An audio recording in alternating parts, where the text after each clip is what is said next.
Have you ever seen something that's 4,000 years old?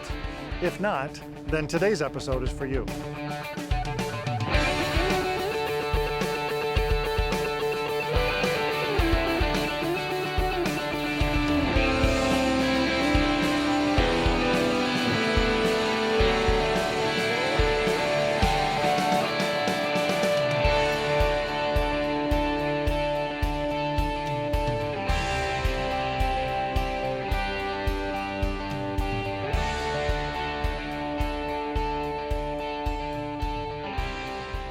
Hey, today on the show, we're back with our good friend Isaac Karasenti. And Isaac is taking us to a place near the biblical site of Shechem, where many years ago they discovered a 4,000-year-old well.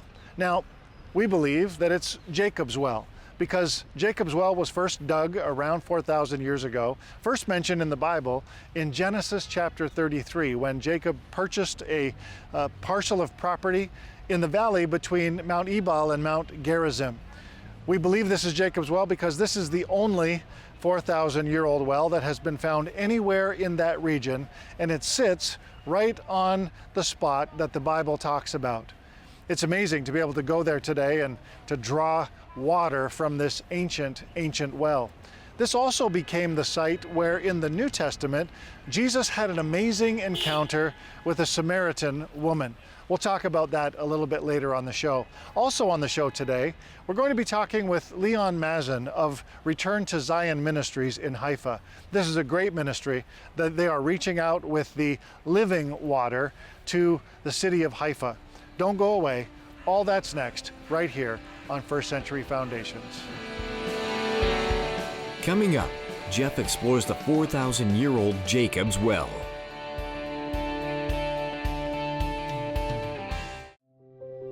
First Century Foundations is committed to helping those in need in the land of Israel. And this is possible because of people like you. Your donations are helping the Jerusalem Institute of Justice, who provide for some of the most vulnerable in the land. One such group are the aging Holocaust survivors, spending time through activities and caring for their needs for food and medication. The Jerusalem Institute of Justice and First Century Foundations are making a real difference in the lives of people who have experienced so much. People like us who lost everything and live with the pain, to have people that help us a little bit, we're very grateful. Call or write today and receive the free Israel Prayer Watch to keep up to date with all that is happening with these ministries in Israel, and become a partner for just $30 a month or more. Your gifts make a difference. Call today.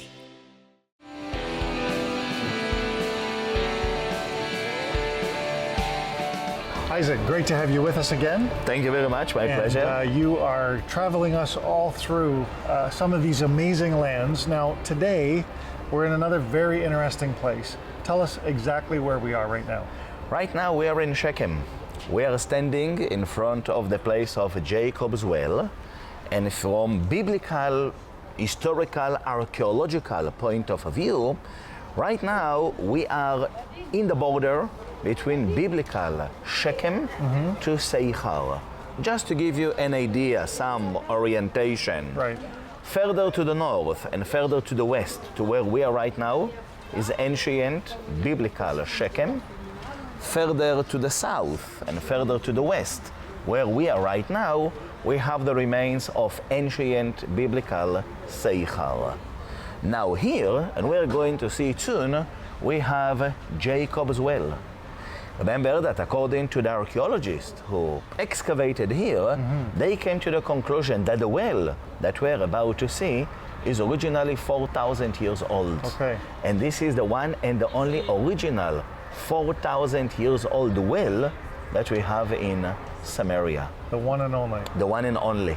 The one and only. I remember last year you brought us to Mount Gerizim. Yes. And we were able to look down on this place. All we saw was a little red roof down in the distance. But today, we are going to see the well. We're going to be here, we're going to see the well. The one and only 4,000 years old well. 4,000-year-old well. 50 meters, which is 150 feet deep. Yes. Still there is a lot of water in the well. So very, very likely that this was Jacob's well. Exactly, yes. Yes. And of course, that this is the place where the story from John 4, Jesus and the Samaritan woman, took place. Wow. Okay, well, shall we go see the well? Please, let's go Well, inside. shall we go see the well? Okay. Well, shall we go to see the well? Please. Watch your head.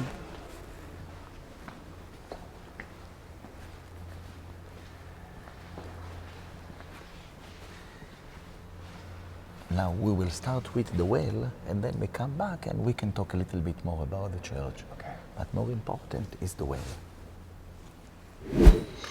Okay, Isaac, so we're going to go down here. This Right is now, where the well is.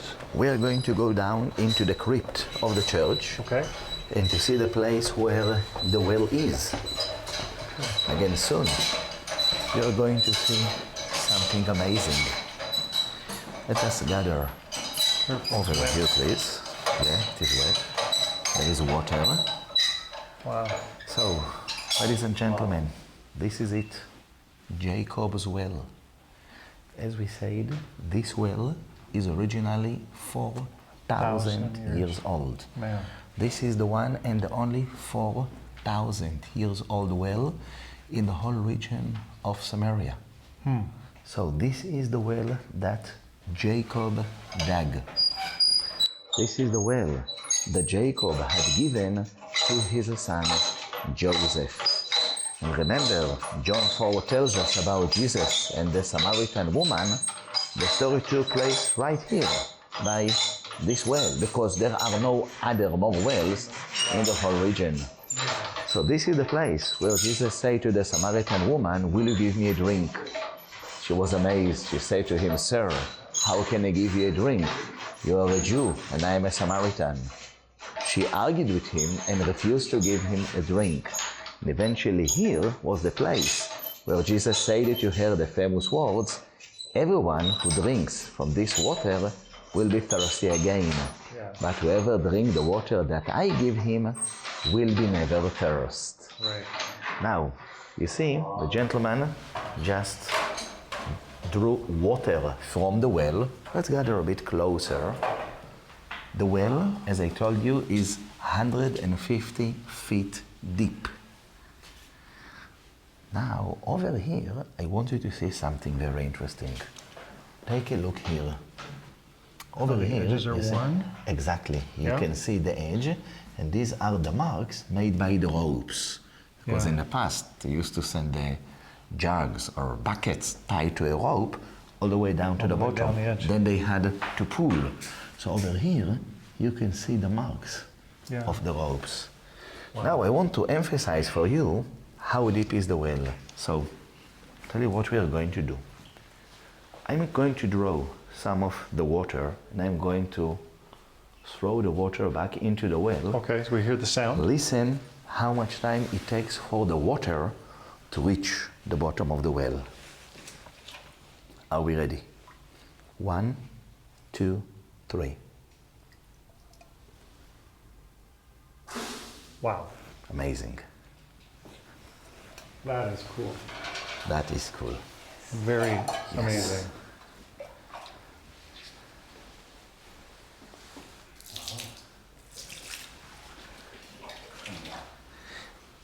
Now, friends, what you see here, this is the crypt of the Crusaders, a church that was built here. Okay. And soon we go out, we will talk more about the history of this building. Okay. Thank you so much for bringing us down here. You're welcome. Let's go back to the church and let me tell you a little bit more about the history of this building. Okay. Now, the very first time that a church was built here was 380 AD, Byzantines era. The Byzantines were the first ones to come here and to build a church on top of the well. Right. But later on, in the 6th century, during the time of the Samaritans' revolt, the church was totally destroyed. During the time of Justinian, he ordered to rebuild a new church that existed until the 7th century and then was totally destroyed. Later on in 1099, when the Crusaders came to the Holy Land, they built a new church here. Okay. They built their church over the remains of the Byzantine church on top of the well. Now, down there we saw the crypt of the Crusaders church. End of Crusaders era, place was destroyed. And since That happens then, a lot around here. yes, you know, Muslims occupation, Yes. many churches in the Holy Land were destroyed. Yeah. And until 1860, this place was all destroyed, left and neglected. In the year 1860, we learned about the Greek Orthodox who came here and bought the place. Then they wanted to start and to build a new church. Right. Problem was that in 1914, they ran out of money, so the place became to be unfinished. This place was unfinished until the year 2002. 2002, the Greek Orthodox raised more money that allowed them to continue and to finish to build the church. So the building that you see here is new. It is since the year 2002. It's kind of unique and refreshing to come Yes. here and see something new rather than all the old stuff that we see. So this building is only 17 years old. Okay. Absolutely. Wow. Very interesting. Well, thank you so much for bringing us here. You're welcome. Yeah. It's always my pleasure. And thank you for tuning in. We will have more right after this. Up next, Jeff visits Return to Zion Ministries.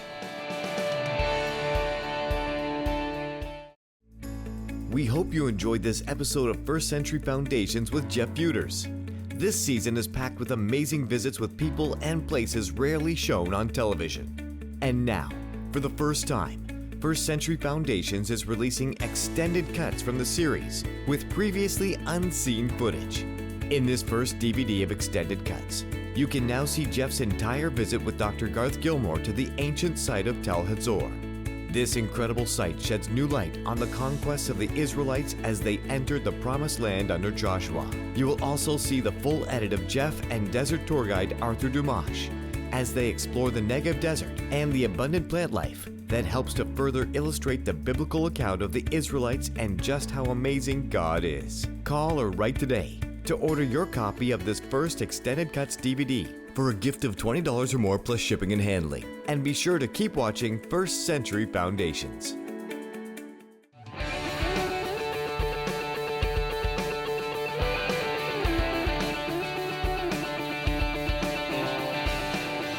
Well, we are here today in the city of Haifa, and a little different setting today. We're indoors on a set, and I am with Leon. Leon, you're the director of Return to Zion, and thanks for being on the show today.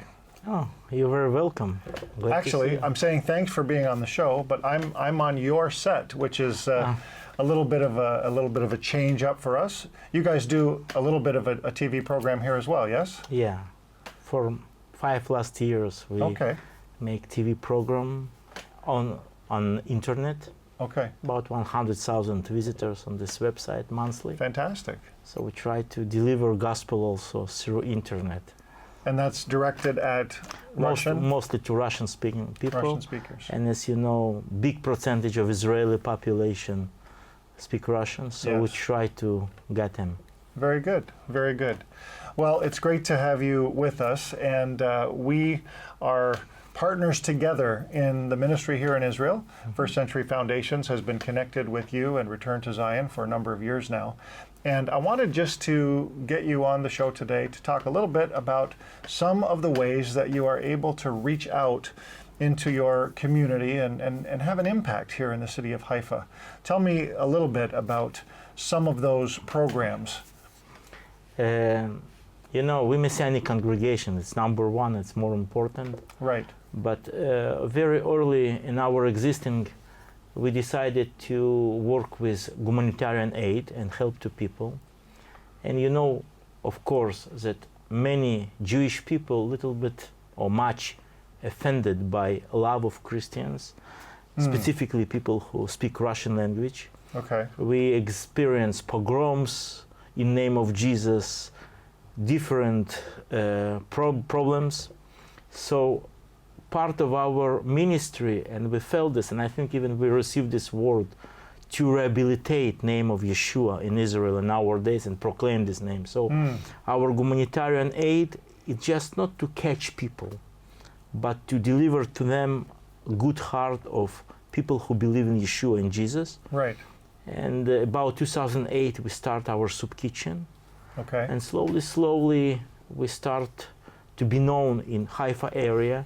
People from social organizations start to send to us people because they respect our attitude to people. What does it mean, attitude? You know, in Israel we have a law that you deliver humanitarian aid, it's forbidden to speak about any religion activity. Right. So Right. we respect this law. I believe course. it's even good law. Yes. Because this is also protect my personal kids from some who know radical Islam or who know what. So you are working with people who are making aliyah Yeah. here to Israel Yeah. and helping them to make the transition here in this area. We start to work just with needy people. Right. But after all this massive aliyah Right. start to come here, we saw that they really need, because many of them come from Donbass area Okay. without of nothing. Yeah. Just one suitcase family, and we start to provide for them or bedding or things for kitchen. Right. Right. And this is just was our start with Wonderful. with these people. We have number of programs here, not only humanitarian program, but for example, we have here music school. Okay. And many people who make aliyah to Israel in former Soviet Union, they try to study their kids musician education and things like this. So we invite the kids to come and to study more. Right. So today our music and art school, it's about 120 kids from neighborhood, and Very good. I not be with exaggeration if I tell 85% of these people it's from poor families. They found about us because they receive help Right. and help that you give to us. There is an activity, there's something for their kids to be able to do that is constructive and that helps them to not have so much idle time that they're going to be getting in trouble. And I think that's just fantastic that you do that. Now, one other part of the humanitarian side, you also have a distribution center here as well. Yeah, so that people receive food or blankets or bedding or things for kitchen. Also introduce them with our center in bomb shelter. You know, in Israel, every big place have Yes, bomb shelter. yeah. This is our set part, but this is also can be good. So in our bomb shelter, we open very nice and big shelter. We give a lot of clothing. Yeah. Also new clothing. We work with other organizations that supply us. So hundreds of people come Yeah. and receive. And I stuff. remember being down there and seeing how you do it. And what I liked about it was that it's set up like a store almost. They can come in and pick off the racks and find what it is that they need. And it's not like, they're just getting a handout. It's almost like they're shopping. Yeah. Yeah. And also volunteers help them. Right. But they just go like to shop, Yeah. choose clothing for them, for kids, can measure this if it's okay. Yeah. Take Yeah. this. God bless you. No, and that's amazing. It gives some dignity to the process. And I think that that's awesome. Now, the congregation, you have an active and vibrant congregation here as well. Tell us a little bit about that. About congregation, Yeah. what we do in this congregation, we Messianic congregation, very Jewish. Yes. We have Torah scrolls. We teach weekly reading parts. Of course, on base of Old and New Testament, we believe very much in Yeshua, of course. Right. But for us, very important to show that Yeshua have Jewish faith and restoration of faith in Israel, in Yeshua in these days. It's also very, very special, and we can tell that it's happened. Jewish people recognize from beginning need of Messiah. Right. And if you know our theological background, through thousands of years, Jewish people develop different image of Messiah, not godly, not like just simple person. Yeah. So for us, important to restore first century idea of Messiah, that it should be somebody who very much connected to God and come from Him. So Yeah, it's that's work, but in Jewish frame. Good, very good. Well, it's great to be able to just share with you today and be able to share that with all of our friends at home. If I were to ask you, what are the top 2 or 3 prayer requests that you would ask our viewers to be in prayer about for Return to Zion, what would those be? Okay, always pray for our next generation. I think every pastor very interested that new generation will grow and be dedicated to faith and also willing to keep or leading and preach gospel and be active. It's young generation. Of course, wisdom how to work with people. Right. Because time changed, so sometimes it's congregational time, home group time or something different. And we should be very much creative. Yes. Also, of course, that we will be able to be hand of God to help to needy people. I think this is a very important vision. Probably something that on my heart, and we together with some other pastors working on, we want to establish extra educational center in Israel. Okay. With things that we respect them.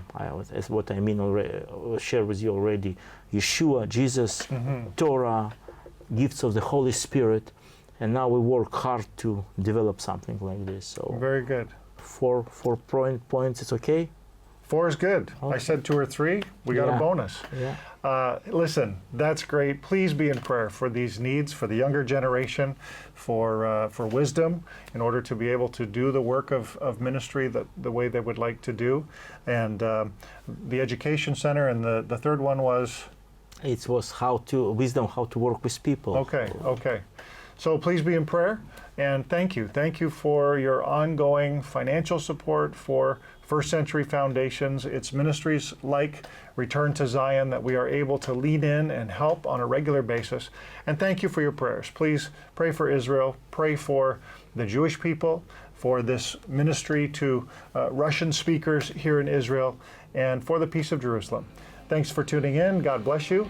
And don't go away. We'll be back after this.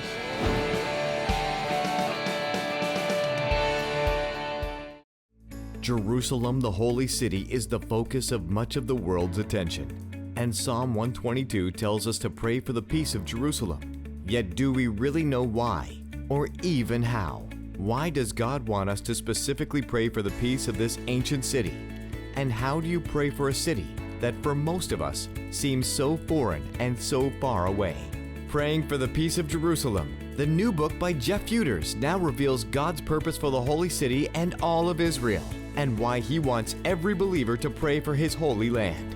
Now more than ever, the people of Israel need our prayers and support. And when you order your copy of the book Praying for the Peace of Jerusalem with a gift of just $10 or more plus shipping and handling, you are also helping these precious people in a very real way.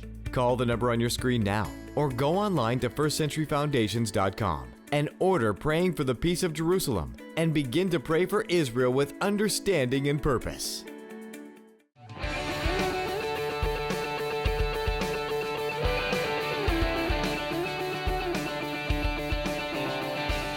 Well, it was great to visit with Leon Mazin at his TV studio at Return to Zion, but I'm really happy to be back outside. We'll get back to Leon and their ministry in the city of Haifa in just a moment. But I want to talk a little bit about the story in John chapter 4 when Jesus went through Samaria. It's interesting because it says that he was going from Judea to Galilee, and it says then that he had to go through Samaria. Now, if you know the topography here and how the roads go, he really didn't have to go through Samaria. It was the most direct route, but it was also a route that was often avoided by the Jews because of how they felt about the Samaritan people and how the Samaritans felt about them. And yet Jesus knew that he had a divine appointment that day with a woman at a well. And I want to read to you just a little bit from John chapter 4 to set the story up. before we go any further. It says, now he had to go through Samaria. So he came to a town in Samaria called Sychar, near the plot of ground Jacob had given to his son Joseph. And Jacob's well was there. And Jesus, tired as he was from the journey, sat down by the well, and it was about noon. The story goes on to say that Jesus sat down by the woman and he asked her for a drink. The woman was confused and she said to him, how is it that you being a Jew and I'm a Samaritan that you're asking me for a drink? And Jesus said to her, well, you know what, if you really knew who it was that you were talking to, you'd be asking me for a drink. He went on to explain to her that he had living water that he could give her so that she would never thirst again. This amazing exchange that happened at the historic site of Jacob's well teaches us a lesson. It teaches us a lesson about how to engage with people, how to take just about any conversation and turn it around to be about things involving the spiritual. It also helps us to know that this encounter that Jesus had with the Samaritan woman was more than just a conversation about water from a well. It was conversation about the living water that Jesus had to offer. If you fast forward to the end of the story, the Bible says that this Samaritan woman went into her town and she told everybody about this encounter that she had had with Jesus and said, come and see someone who told me everything I ever did. We believe that this woman, this Samaritan woman, had a true encounter with the Messiah, Yeshua, Jesus Christ, and she received that day the living water. This message of the living water, the fact that Jesus is the true living water, is needed all around our world today. Leon Mazin and Return to Zion Ministries are sharing that very message with those around them in the city of Haifa. They've got an incredible opportunity to touch the hearts and lives of people who are emigrating from Russia and making Aliyah to Israel, making Israel their new home. And as they have reached out initially to about 4,000 immigrants, they've been able to maintain relationship with between 150 and 200 of those people, helping them with their daily needs, helping them to survive in this new land with all of its challenges. The cost of living here is high. Welfare and social assistance is not always enough to help them make ends meet.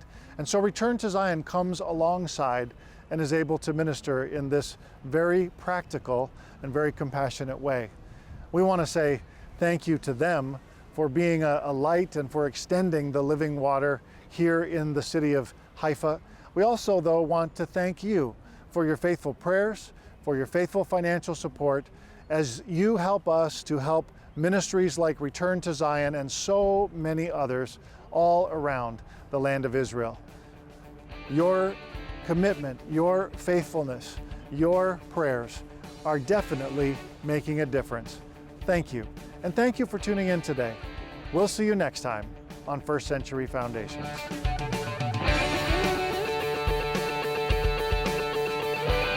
Thank you for watching.